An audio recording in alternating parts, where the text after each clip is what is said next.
صل على محمد وآل محمد اللهم صل على محمد. ناظرین کرام، جیسا کہ آپ جانتے ہیں کہ انسان پر انسان کے نام کا بہت زیادہ اثر ہوتا ہے، اور احادیث میں اچھا نام رکھنے کی بہت زیادہ تاکید کی گئی ہے.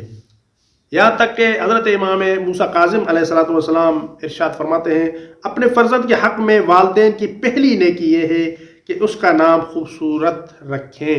یعنی والدین کی پہلی نیکی اپنے بچے کے ساتھ یہ ہے کہ بچے کا خوبصورت نام رکھیں. اب سوال یہ ہے کہ کون سا نام رکھنا چاہیے؟ احادیث میں وہ نام بھی بیان ہوئے ہیں کہ جو نام رکھنے چاہیے اور جن ناموں کے رکھنے سے انسان فقر اور فاقے سے بچتا ہے، انسان کی روزی رزق میں اضافہ ہوتا ہے. کون سے نام رکھنے چاہیے؟ امام موسیٰ کاظم علیہ السلام ارشاد فرماتے ہیں، جس گھر میں بچوں کے نام محمد، احمد، علی، حسن، حسین، جعفر، طالب، عبداللہ اور فاطمہ ہوں، اس گھر میں فقر و فاقہ داخل ہونا محال ہے.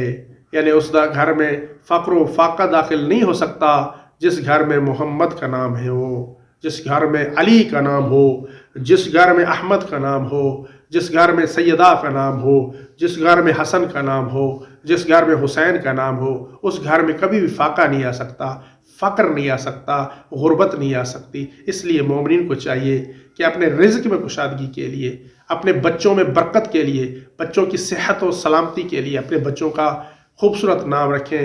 اہل بیت کے ناموں کی طرح خوبصورت نام رکھیں کہ اہل بیت علیہ السلام کے ناموں سے خوبصورت کوئی اور نام ہو ہی نہیں سکتا.